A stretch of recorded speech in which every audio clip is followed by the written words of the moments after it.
Kia ora whānau. My name's Tony Baker and this is my meta summary for the Transforming Education paper.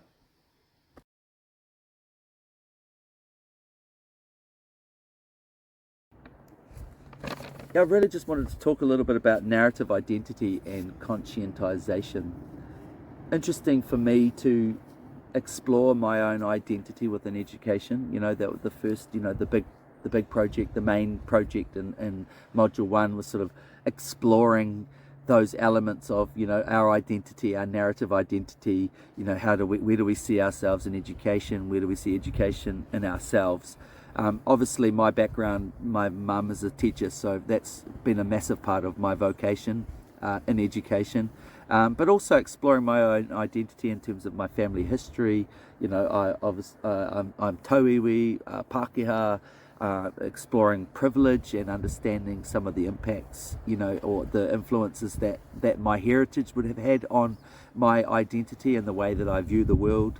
But I guess I've always had a strong affiliation with Te Ao Māori through growing up in Northland. My grandparents brought up in the Hokianga.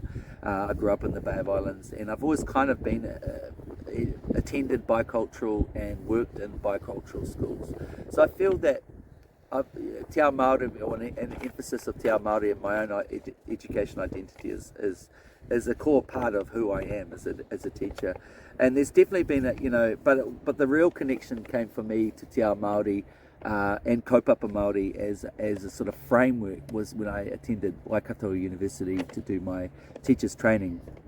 And probably early Russell Bishop, Ranginui Walker, and a number of other influential Māori academics at the time really sort of opened my eyes to this Kaupapa Māori as a framework for education, and kind of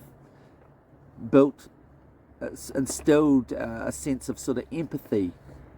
And then I went out into schools and I had these preconceived ideas, and some of the terms that we talk about, those dominant narratives. So the dominant narrative has obviously been shaped by colonization and British dominant Western views within schooling and education. And there's lots and lots of ways that you can unpack that. But the real key thing I found really interesting was entering into the sort of idea of at risk, or the single story, the student with a single story. And that's prevalent in schools today. I was having a kōrero with a colleague just this week about at-risk students, and when you talk about at-risk students, it sort of has connotations of deficit theories that kind of they bring ideas of poverty, marginalized, and predominantly Māori when you look at it. And as much as it's racist, those dominant narratives still exist within schools. And I talk about a little bit later about the professional gaze and bias, and kind of those ideas about the dominant idea or the dominant view of what is normal. It's really interesting. So I guess the main thing, if I talk about Frere's model of consciousness, I spent a lot of my early days of my education in a kind of state of magical consciousness. I thought I knew what I knew, and I thought I knew enough to sort of be able to work within this space. But really what this course, Transforming Education, has done for me is really opened my eyes to the sort of systematic oppression of Māori in the New Zealand education system as a result of policy, as a result of hegemony, as a result of sort of dominant discourse within education and other aspects of society, and really seeing those impacts of that dominant narrative on Māori outcomes in education. And so part of it, the transformation for me, is that it's sort of led to this advocacy for Māori education. I really believe in this critical pedagogy where we can actually challenge the mainstream system and and really work towards better outcomes for not just Māori but all students in schools. And so that kind of leads me on to my next point of talking about a commitment to inclusive practices, and a commitment to enacting kaupapa Māori in schools and in my classrooms. Inclusion you know, we want to empower rangatahi in education. We want to support and acknowledge and support and affirm their identity and their narrative identity. So who they are, what's their story. And for a lot of teachers, that's really hard to get down to that ground level and connect to that. And really, in the essence of it, what we're saying is we are challenging the dominant colonial educational narrative. So for me, you know, I've become very, very conscious through this course.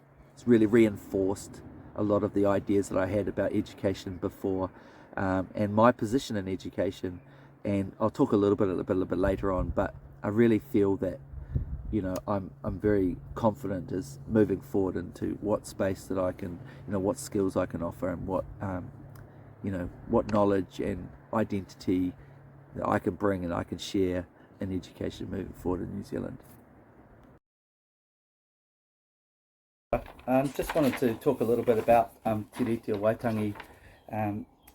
So obviously we know that Te Reti o Waitangi was an agreement signed between Māori and the British in 1840. And the principles of partnership, participation and protection are really authentic foundations for society, for a treaty-based society. But however, we know that Te Reti hasn't been honoured since 1840 in Aotearoa, and the impacts on Māori have been immense.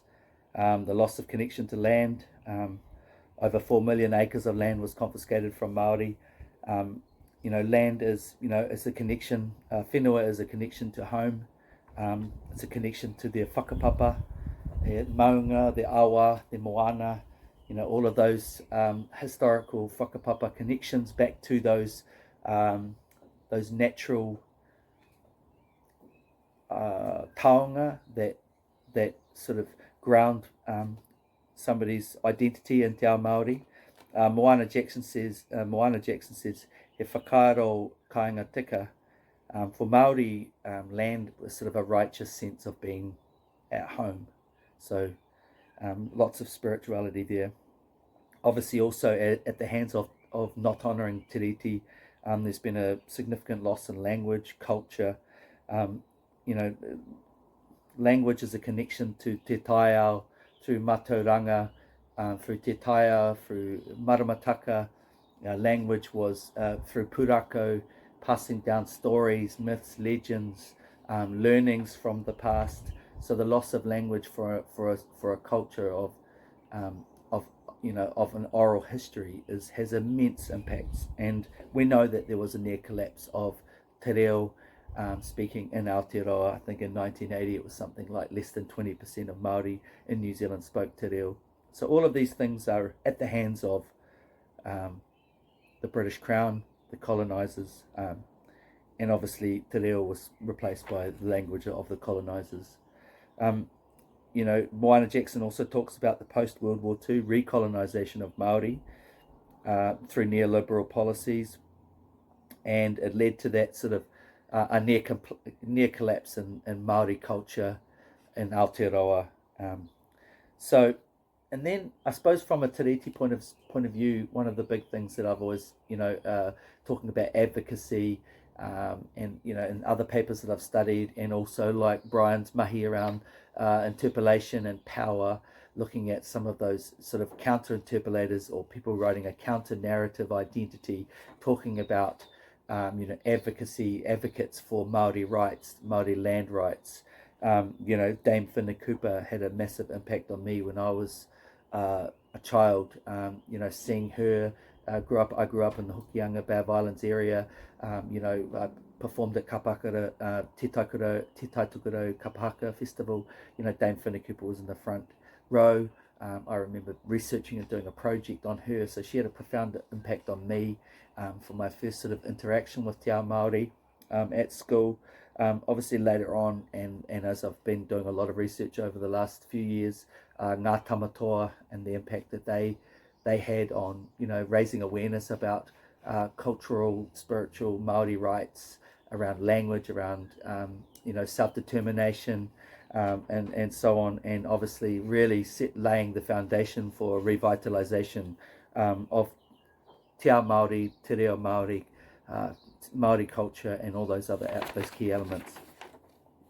I guess I'd like to stop there, and I think that, you know, tiriti is really a basis for what I would consider cultural competency within education in New Zealand. You know, cultural competency has to be driven by te tiriti. You know, it is the foundation of our country. You know, it really having some empathy and understanding about historic events and how they've affected Māori. It's got to be a basis. It's got to be a starting point, but also using that in a positive sense and moving forward and embracing the idea of partnership and participation and protection, thinking about those as the core values of how, you know, we operate in education, how we write education policy, curriculum, and so on. Moana Jackson says, you know, a treaty-based society there needs to be changes, transformations in the mechanics of politics and power, a way in which power is defined and shared. You know, mana motuhaki, self-determination. You know, this is about, my understanding is that it's about Māori having a place at the table as partners in education, in power discussions, in politics. You know, there's such an uneven spread, and we can see it today in government. You know, the imbalance of power.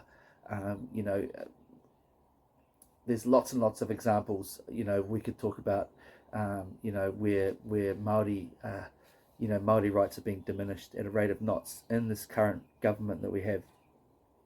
I see the tiriti as a way forward, particularly for my connection to Te Taiao, you know, the sort of whole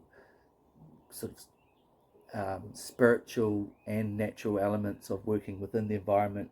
There's a lot of lessons that can be learned for students, and obviously incorporating kaupapa Māori values, tikanga Māori into our practices, and they're all based on Te Reti Waitangi and that place of acknowledging a partnership in education. So yeah, kia ora. The power in education module was fascinating to me. You know, I really enjoyed Brian's kōrero about interpolation, you know, counter-interpolation. You know, some of the things that resonated with me is sort of unpacking the professional gaze. So power in education is really interesting because, you know, for a long time, you know, I've been in the classroom and working in education for 15 years, and I've never really felt that there's been this sort of dominant narrative. But when you stop and reflect on it, you can actually unpack that there is actually a significant amount of dominant Western knowledge and Western ideologies that frame education in New Zealand. I mean, we talk about, you know, if we go back to the 1980s, we talk about some of the education policy in the 2000s, and even now it's hard to not overlook what's going on in government currently. And so I guess schooling and education has always really been the agent of political ideology, and you can easily see how that has been shaped by historic dominant hegemony, capitalist views, neoliberal policy, and so on. The ideas of interpolation and counter-interpolation really resonated with me, thinking about the dynamics of power and the dominant ideologies within a school setting.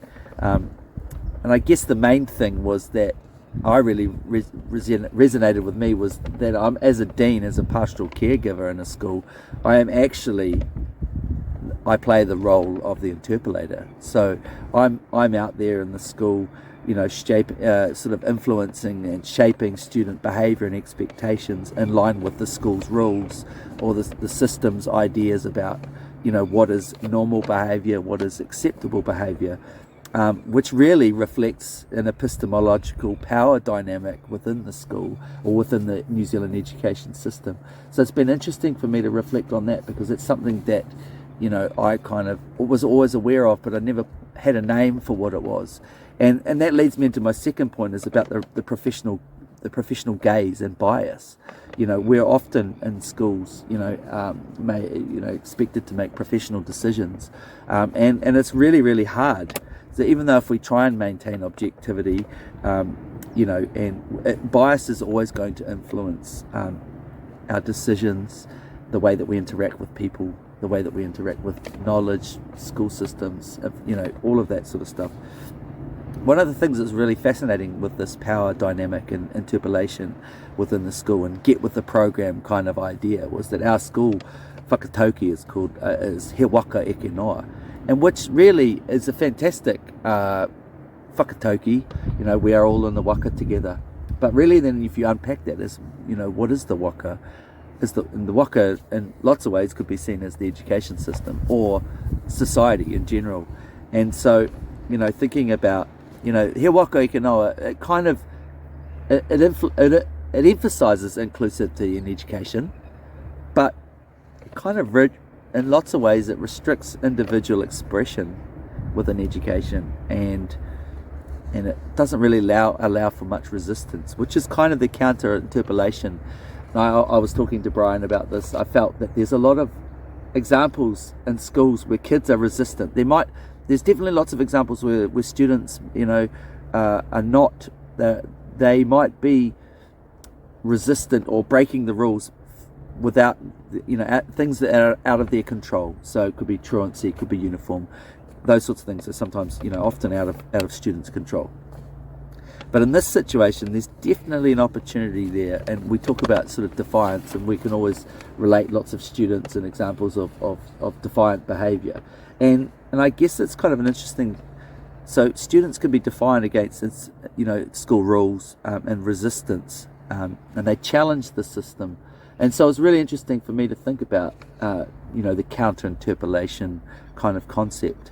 And it sort of allowed me some critical reflection about my role as an interpolator, as a dean, and that sort of power dynamic within the school, and sort of the imaginary line of you cross the line.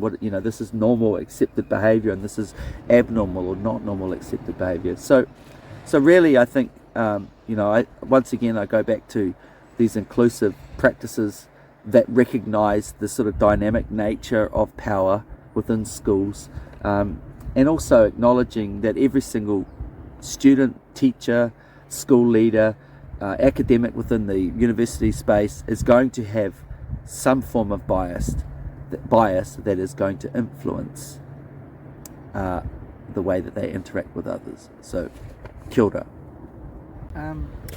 One of the things that I talked about in the previous section was about the sort of notion of interpolation, and I use my kura's whakatauki, He Waka Eke Noa, as an example of an interpolation. But really, in a culturally responsive, inclusive learning environment, He Waka Eke Noa is empowering.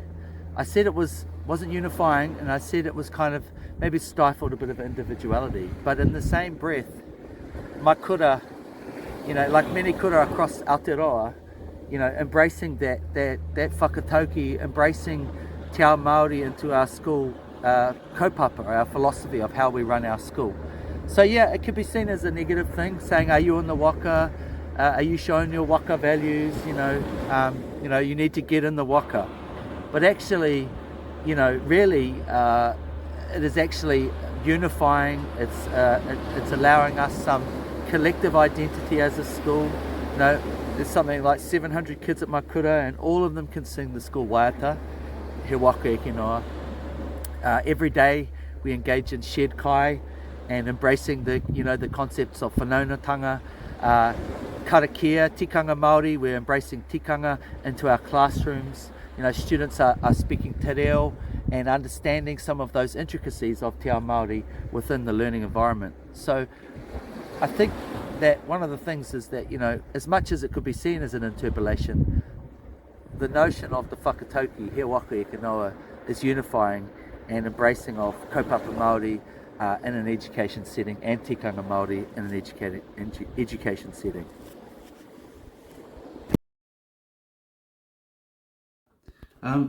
one of the interesting things I found about the knowledge unit was that it was really interesting to go through, and it was a real reflection of kind of the whole transforming education paradigm, looking at knowledge, and sort of looking backwards, really, because actually, in essence, knowledge shapes our identity, our understanding of knowledge. The factors, the influences, the cultural, the beliefs, the values, the worldview, the epistemology, the understanding of knowledge.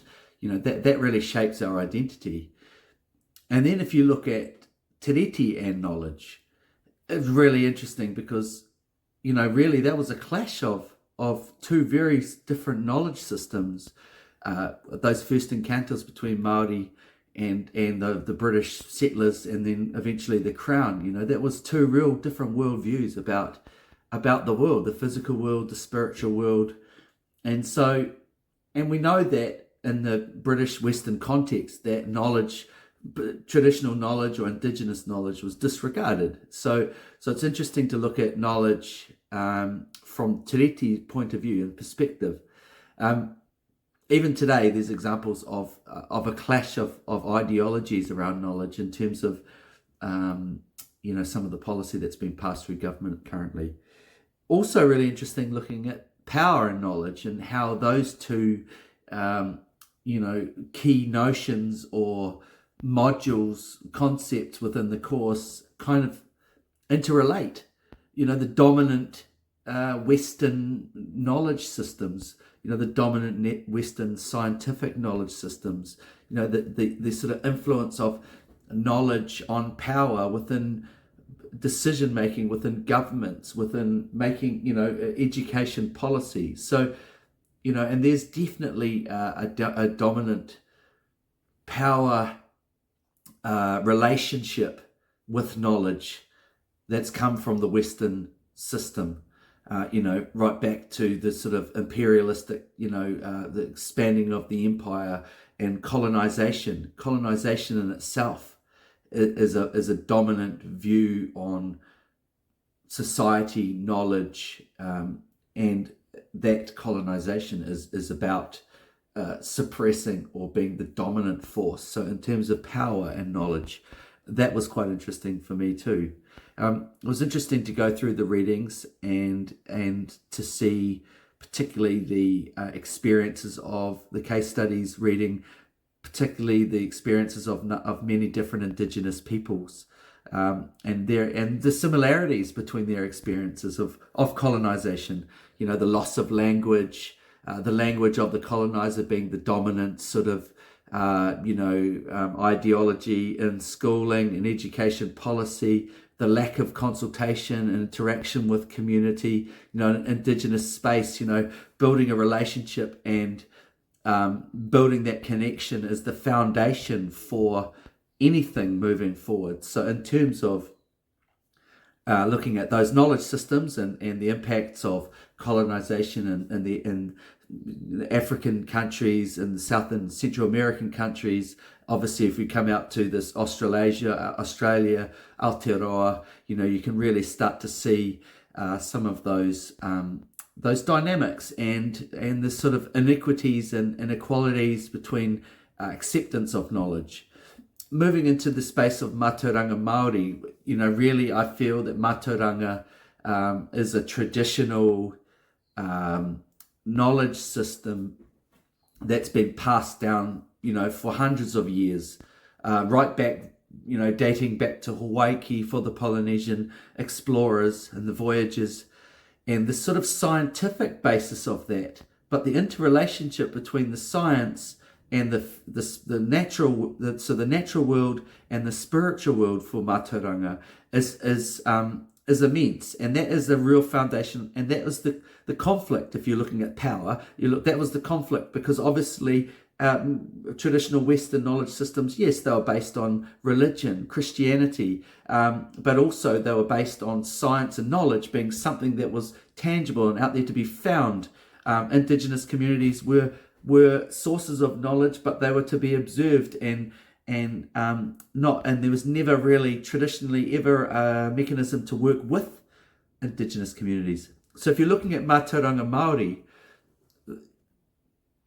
interesting listening to some of the sort of the tikanga or the kawa, the practices around Mātauranga, the cultural practices, thinking about things like motiatia, chants, chants during harvest time, chants doing mahi in te taiao, pūrākau, a fantastic tool to pass on stories, myths and legends and understandings about, past events. Maramataka, guided by the stars and the moon, matariki, all of these kind of, spiritual / natural kind of mechanisms of knowledge within traditional Māori society and Polynesian society, they're fascinating. And so, Mātauranga really is a way of making sense of the natural and spiritual world in Te Ao Māori. And as a framework, it's a really good tool for us to use in education, that we can, embrace Te Ao Māori, acknowledge, whakapapa, acknowledging, the systems that shape Māori knowledge. And for us in education, it's a powerful tool that really should be embraced. Like Tiriti can frame a unified society, Mātauranga in knowledge can also guide us in a really sort of culturally responsive, culturally competent learning environment.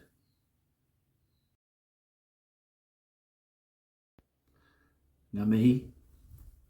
This is my final statement. So, embracing the transforming education paradigm in my career, this course has been a huge reflection for me, a lot of decoding, sort of reconnecting to my ideas about education. I've said this many times in kōrero with colleagues and lecturers. This has been an opportunity, first time in a long time, for 10 years that I've stepped out of the classroom and out of the pastoral care role and been able to look back and look in from the outside and stop and reflect in terms of how am I going to incorporate this into my future career as a teacher, as a dean, as a leader in a school. My basis comes from the idea of cultural competency, and how do we develop cultural competency within our staff. How do we incorporate it into our teaching and learning? How do we incorporate it into the school systems? Embracing the concept of identity, and looking at how, looking at moving through those sort of stages of consciousness, looking at tiriti or waitangi as a foundation for, a unified school education system in New Zealand, through partnership and participation and protection, looking at power and understanding those power dynamics within a school, and looking at knowledge systems and understanding the differences in knowledge systems and how they shape modern learning, and they can shape a future of education in New Zealand. Cultural competency is a real key focus area for me. It's a passion of mine. It's one of the things that I really want to get out of this study, is to be able to go back into schools and learning environments and show my understanding as a tauiwi, as tangata tiriti, my understanding of working within this bicultural space, or multicultural for that matter, and being able to show that it is possible to go through and learn about our history and learn about the significance of Mātauranga Māori and the significance of tikanga, in a school, in a workplace, understanding the sort of the matrix of kaupapa Māori and how we can incorporate that into meaningful, inclusive, safe and productive learning environments. So from me to you, I want to say a massive thank you. This has been a massive transformation for me, this program. I look forward to seeing you all again soon. It's not haere rā, it's mā te wā. Kia ora.